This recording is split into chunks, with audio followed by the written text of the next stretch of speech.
Good morning all of you.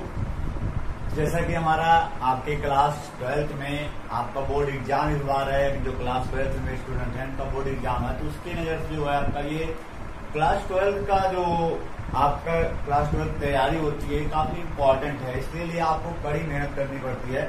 और क्योंकि lockdown की वजह से, कोविड-19 वायरस की वजह से जो है आपका विद्यालय या ऑल इंडिया जो है आपका विद्यालय, कोचिंग, जितने भी स्टूडेंट सब बंद चल रहे हैं, तो इसलिए आपकी तैयारी में थोड़ा बहुत तो परेशानी आ रही है। तो उसको देखते हुए ऑनलाइन क्लास की तैयारी की गई है। तो ऑनलाइन क्लास में जो भी स्टूडेंट अगर इस क्लास को अटेंड कर रहे हैं, ऑनलाइन क्लास अटेंड कर रहे हैं और मन लगाकर पढ़ाई कर रहे हैं, तो विद्यालय में जैसे पढ़ाया जाता है ऑनलाइन क्लास में से पढ़ाया जाता है। ऐसा नहीं है कि कोई आपको परिवर्तन मिलेगा। तो अगर आप यहाँ पढ़ रहे हैं तो समझ लीजिए आप क्लास में बैठ के पढ़ रहे हैं। वीडियो के थ्रू अगर आप पढ़ रहे हैं तो आप क्लास में बैठ के पढ़ रहे हैं।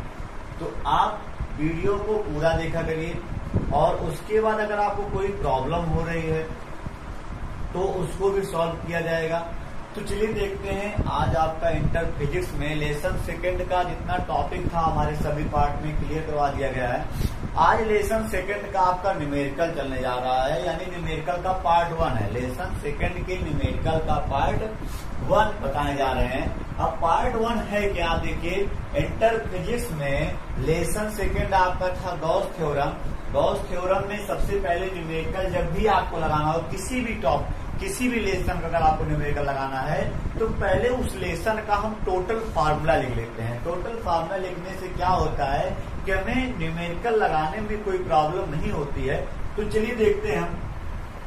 सबसे पहला हमारा फार्मूला आता है वैद्युत फ्लक्स।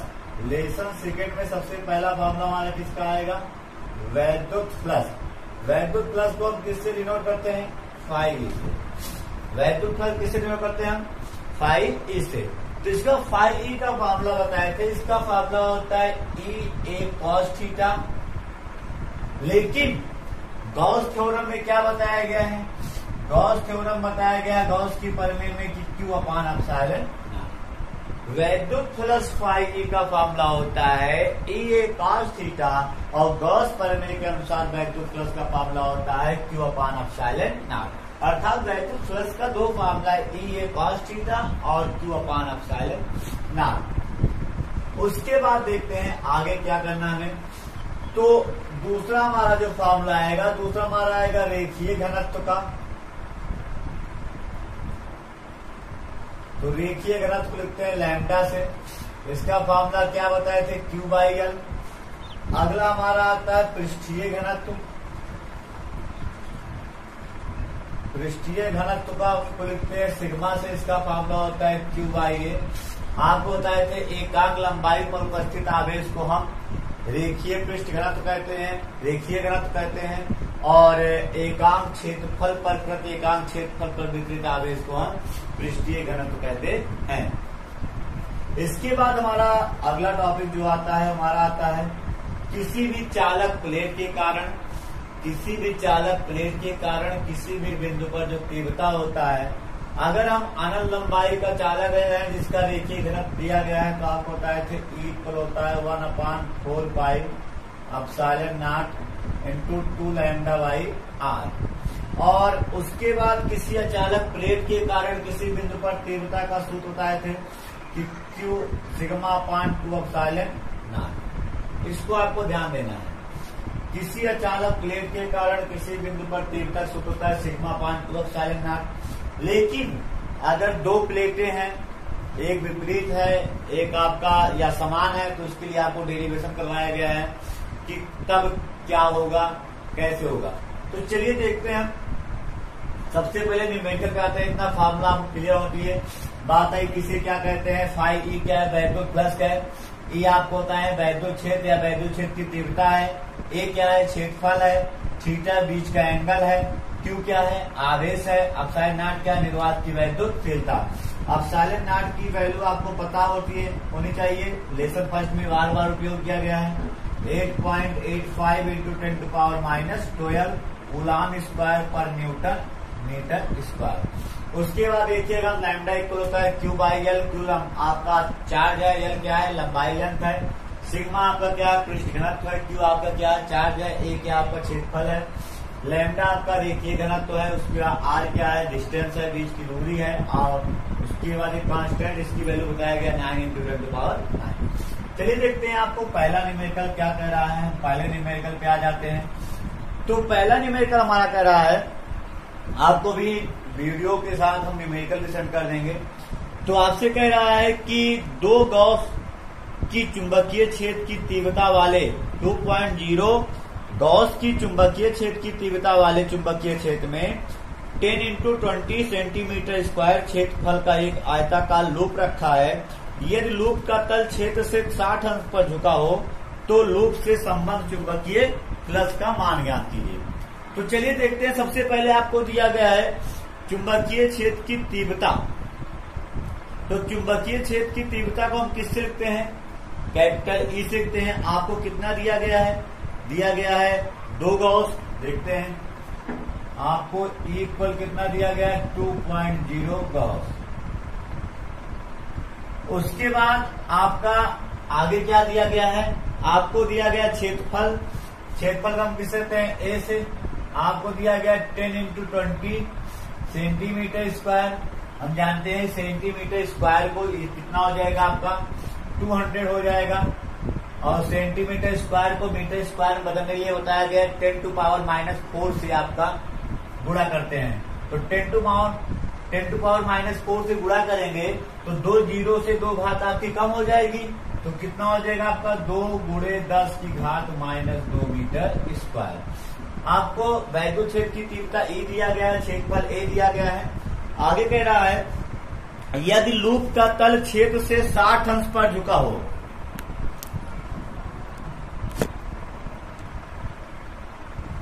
आपसे कह रहा है यदि लूप का तल क्षेत्र से 60 अंश पर झुका हो तो आपको बता दें थीटा इक्वल, कह रहा है क्षेत्र से 60 अंश पर झुका है तो हमेशा हमें क्षैतिज से निकालना होता है। कभी भी अगर आपको क्षेत्र से झुकाव दिया हो तो हम क्षैतिज से झुकाव निकालने के लिए 90 माइनस कर देते हैं। तो 60 अंश पे झुका है तो 90 - 60 को कितना आ जाएगा आपका 30 आ जाएगा। याद रखिएगा अगर क्षैतिज से झुकाव दिया गया है तो जो कोण दिया वही रहेगा, अगर आपका क्षेत्र से झुकाव दिया गया है तो 90 माइनस कर दीजिएगा। अब आपको ई दिया गया, ए दिया गया, थीटा दिया गया है। हमसे कह रहा है कि चुंबकीय फ्लक्स का मान, आपको एक चीज यहां देखना है, वैद्युत फ्लक्स में वैद्युत क्षेत्र नहीं दिया, आपको दिया चुंबकीय क्षेत्र बी। तो चुंबकीय क्षेत्र बी आपका दिया गया है, क्षेत्रफल ए आपका दिया गया है, उसके बाद आपको एंगल दिया गया है थीटा। तो चलिए देखते हैं यहाँ पर क्या होगा। चुंबक के लिए बात हो रही है, चुंबकीय क्षेत्र की बात आएगी तो वहां एंगल जो होता है वो 90 माइनस कर दिया जाता है। तो हम देखते हैं आपका हमें निकालना क्या है, चुंबकीय प्लस ∅v बराबर क्वेश्चन मार्क। हमें निकालना है चुंबकीय प्लस ∅v बराबर क्वेश्चन मार्क। तो चुंबकीय प्लस ∅v बराबर क्वेश्चन मार्क, जैसे आपका ∅e बराबर क्या होता है, ये वैद्युत प्लस है, चुंबकीय प्लस है, ∅e बराबर E a cos थीटा, उसी प्रकार से ∅v बराबर आपका क्या हो जाएगा B a cos theta. v की वैल्यू कितनी दी गई 2, a की वैल्यू 2 × 10⁻⁻2, और cos कितना है आपका 30 अंश, ये हो जाएगा आपका 4 × 10⁻⁻2, और यहां देखेंगे तो इसकी वैल्यू कितनी होती है √3/2। 2 से इसको डिवाइड कर देंगे तो हो जाएगा 2√3 × 10⁻², 2√3 × 10⁻² वेबर। ये आपका हो गया चुंबकीय फ्लक्स। इस लेसन में अभी चुंबकीय फ्लक्स के बारे में आप नहीं पढ़े थे, मैं इसको आना, लेकिन केवल एक न्यूमेरिकल है इस लेसन जो चुंबक के आधार पर आ गया है, क्योंकि आपका जो यूनिट चल रहा है वो आपका विद्युत चल रहा है, तो कोई दिक्कत नहीं है, क्योंकि हम जानते हैं वैद्युत फ्लक्स को वैद्युत क्षेत्र की तीव्रता को E से डिनोट करते हैं और चुंबकीय क्षेत्र की तीव्रता को B से डिनोट करते हैं। क्षेत्रफल को A से डिनोट करते हैं। कोण अगर क्षेत्र से दिया है तो 90, अगर क्षेत्र से दिया है तो 90 माइनस, और क्षैतिज से दिया है तो जो रहेगा वही रहेगा। उसके बाद हमें निकालना है चुंबकीय फ्लक्स। तो वैद्युत flux equal E A cos theta, चुंबकीय फ्लक्स इक्वल बी ए कॉस थीटा। वैल्यू पुट कर दी, जो आया वही हमारा आंसर हो गया। उसके बाद देखते हैं अगला क्वेश्चन क्या कह रहा है आपसे।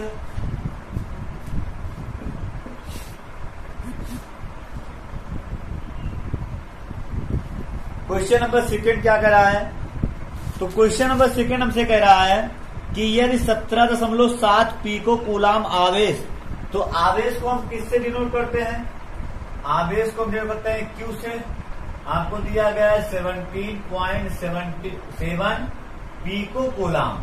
तो आपको हम बता दें कि पीको को हटाने के लिए बताया गया है कि 10⁻⁻12 से गुणा किया जाता है। तो आपको आवेश कितना दिया है, 17.7 × 10⁻12 कूलाम। उसके बाद कह रहा है कूलाम आवेश 10 सेंटीमीटर भुजा वाले घन के केंद्र पर रखा हो, तो घन की प्रत्येक सतह से निकलने वाले वैद्युत फ्लक्स का मान ज्ञात कीजिए। तो वैद्युत फ्लक्स को हम किससे लिखते हैं, फाई इस लिखते हैं। यहाँ पर आपको कंफ्यूज कर सकता है, जैसे घन की भुजा दी गई, लेकिन आपको बता दें कि घन के प्रत्येक फलक से या घन के केंद्र से गुजरने वाला जो वैद्युत फ्लक्स होता है वो किसी भी आवेशित चालक के कारण या उसके द्वारा गुजरने वाला वैद्युत फ्लक्स जो होता है, तो किसी भी आवेशित चालक का गुजरने वाला वैद्युत फ्लक्स आपका फार्मूला होता है फाई ई निकालना है। क्यों आपको दिया गया है और बीच की दूरी आपको दी गई, कितना दी गई है, आपको दिया गया है 10 सेंटीमीटर भुजा वाले, यानी भुजा लंबाई दी गई। तो भुजा लंबाई से यहाँ कोई मतलब नहीं है। तो आते हैं यहाँ पर आंसर, और ये किसकी का निकालना है, प्रत्येक फलक से। प्रत्येक फलक मतलब क्या, प्रत्येक सतह से। तो प्रत्येक सतह निकालने के लिए हम जानते हैं गॉस की प्रमेय क्या कहता है, phi E equal Q upon epsilon naught. लेकिन ये संपूर्ण है, हमें निकालना प्रत्येक फलक से। तो घन में कितने फलक होते हैं, 6 फलक होते हैं। तो अगर 6 फलक होते हैं, प्रत्येक फलक निकालना 6 से डिवाइड कर देंगे, यानी आपका यहाँ हो जाएगा phi E equal Q upon 6 epsilon naught. बस अगर केंद्र से कहता यानी संपूर्ण पूछता तो क्यू अपान एप्सिलॉन नॉट, प्रत्येक फलक से कभी भी कहेगा तो 6 से डिवाइड कर दिया जाएगा। तो यहाँ पर हमारा दिया है 17.7 × 10⁻12 अपान 6 गुणे इसका मान बताएं 8.85 × 10⁻12। घात से घात कैंसिल हो जाएगा, 8.85 से डिवाइड करेंगे 2 बार जाएगा, आपका हो जाएगा 2/6। इसको डिवाइड कर देंगे 1/3। कितना आएगा हमारा 1/3। यही आपका क्या हो जाएगा, आंसर हो जाएगा न्यूटन मीटर स्क्वायर पर कूलाम। ये हमारा हो गया आंसर। तो अगर आपको आवेश दिया है और घन के केंद्र से पूछता है तो क्यू अपान एप्सिलॉन नॉट, और प्रत्येक सतह से कहता है तो क्यू अपान 6 एप्सिलॉन नॉट। इतना अंतर है बस। अगला क्वेश्चन देखते हैं हम। क्वेश्चन नंबर आपका 3 क्या कह रहा है, क्वेश्चन नंबर 3 कह रहा है कि 5i cap plus 10j cap Newton प्रति कूलाम के एक समान वैद्युत क्षेत्र। वैद्युत क्षेत्र आपको दिया गया है 3rd नंबर। वैद्युत क्षेत्र किसे देते हैं, बी से ई से। ये आपको दिया गया है 5i cap plus 10j cap Newton प्रति कूलाम आपको दिया गया वैद्युत क्षेत्र। और उसके बाद कह रहा है एक समान वैद्युत क्षेत्र में 0.2j मीटर स्क्वायर क्षेत्रफल। क्षेत्रफल किससे देते हैं, ए से 0.2j कैप आपका मीटर स्क्वायर। ये हो गया। हमसे क्या कह रहा है, पूछ रहा है कि पृष्ठ से निकलने वाले वैद्युत फ्लक्स की गणना कीजिए। वैद्युत फ्लक्स किससे देते हैं, फाई, ये आपका वेक्टर दिया है, फाई इक्वल क्वेश्चन मान। तो आपका फॉर्मूला होता है phi equal vector E dot vector A, बताया गया है। यहीं से फॉर्मूला बना है ई ए कॉस थीटा। तो फाई इक्वल क्या होता है, vector E dot vector A. चलिए वेक्टर ई और डॉट वेक्टर ए में आपको बताया गया था कि डॉट यानी अदिश गुणनफल में आई के गुणांक का गुणा आई के गुणांक से, जे के गुणांक का गुणा जे के गुणांक से, के गुणांक का गुणा के गुणांक करते हैं, बाकी सब मान 0 हो जाते हैं। तो देख रहे हैं यहाँ पर आपका आई है, लेकिन यहाँ पर आई नहीं है, 0 हो जाएगा। यहाँ पर जे है, यहाँ पर भी जे है, यानी 10 का गुणा 10 का गुणा किससे करेंगे 0.2 से, तो 10 का गुणा 0.2 से करेंगे, 0 से 0.2 हट जाएगा, 2 1 के 2, यही हमारा क्या हो जाएगा आंसर हो जाएगा न्यूटन मीटर स्क्वायर प्रति कूलम। तो बहुत ही सिंपल था, वेक्टर ई डॉट वेक्टर ए और डॉट गुणनफल आप 11 पढ़े हैं, तो आई के गुणांक का गुणा आई के गुणांक से, जे का जे से, के का के से, तो केवल दोनों में जे कॉमन है तो केवल जे के गुणांक का गुणा हो जाएगा, जो आएगा वही हमारा आंसर हो जाएगा। क्वेश्चन नंबर देखते हैं 4 आपका क्या कह रहा है। क्वेश्चन नंबर 4 कह रहा है किसी घन के केंद्र पर 10 माइक्रो कूलाम का आवेश है, तो घन के केंद्र पर कह रहा है 10 माइक्रो कूलाम है, तो माइक्रो को हटाते हैं, किससे गुणा करते हैं 10 की घात -6 से, तो आपको घन के केंद्र पर आवेश दिया गया है। उसके बाद कह रहा है घन के एक फलक से निकलने वाले वैद्युत फ्लक्स की गणना कीजिए, तो एक फलक का मतलब हो गया प्रत्येक फलक से, तो प्रत्येक फलक से हमें निकालना वैद्युत flux phi E equal question mark, आपको प्रत्येक फलक यहां लिख दे रहे हैं, तो शायद आप निकालेंगे। क्वेश्चन नंबर 2 आपका है कि प्रत्येक फलक से कहेगा क्या हो जाएगा आपका फार्मूला, आपका फार्मूला हो जाएगा Q/6 epsilon not. 6 epsilon not की वैल्यू आपको मालूम है 8.85 10 to power -12, Q की वैल्यू आपको दी गई, 6 आपको दिया ही गया है, तो सॉल्व आप कर लेंगे, जो आएगा वही आंसर होगा। एक बार सॉल्व करके हमारे पर्सनल व्हाट्सएप नंबर पे आप सेंड कर दीजिएगा। क्वेश्चन नंबर 5 देख रहे हैं, कह रहा है 2 माइक्रो कूलाम का धन आवेश, यानी आपको क्वेश्चन नंबर 5 में आपको क्यू दिया है 2 माइक्रो कूलाम, माइक्रो को हटाएंगे 10 घात -6 से गुणा कर देंगे कूलाम। आवेश 0.2 मीटर भुजा वाले घन के केंद्र पर स्थित बताए थे, घन की भुजा की लंबाई दी, उससे कोई मतलब नहीं है आपका वैद्युत फ्लक्स निकालते वक्त। उसके बाद कह रहा घन के पृष्ठ से गुजरने वाला वैद्युत फ्लक्स तथा एक फलक से, यानी इसमें हमें 2 बार निकालना है, एक बार तो हमें निकालना है संपूर्ण वैद्युत फ्लक्स और दूसरी बार हमें निकालना है प्रत्येक फ्लक्स से।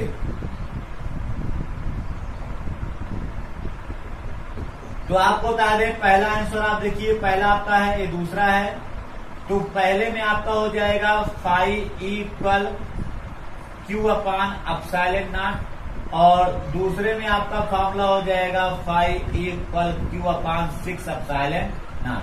तो सॉल्व करना आपका काम है, जब संपूर्ण कहेगा तो Q/एप्सिलॉन नॉट, और अगर घन के प्रत्येक फ्लक्स से कह रहा है तो Q/6 एप्सिलॉन नॉट। तो आप देख रहे हैं घन का क्वेश्चन बार बार आ रहा है, तो घन के क्वेश्चन केवल आपको आवेश से मतलब है, आवेश आपको दिया रहेगा, अगर संपूर्ण कहेगा नहीं केंद्र से कहेगा तो सिग्मा Q/एप्सिलॉन नॉट, अगर प्रत्येक फ्लक्स से यानी एक फ्लक्स से कहेगा तो सिग्मा/2 Q/2 एप्सिलॉन नॉट। यहाँ आपका हो जाएगा Q/2 एप्सिलॉन 6 एप्सिलॉन नॉट। तो इस प्रकार से आप इस लेसन का प्रत्येक न्यूमेरिकल पार्ट 1 में आपका इतना ही। सबसे पहले फार्मूला के बाद 5 न्यूमेरिकल आप सॉल्व कर लीजिएगा, ताकि आपके जो न्यूमेरिकल बच रहे हैं 7-8 न्यूमेरिकल, यानी कल वाले पार्ट में न्यूमेरिकल मतलब पार्ट 2 में जो है आपका लेसन 2 का टोटल न्यूमेरिकल क्लियर करवा दिया जाएगा।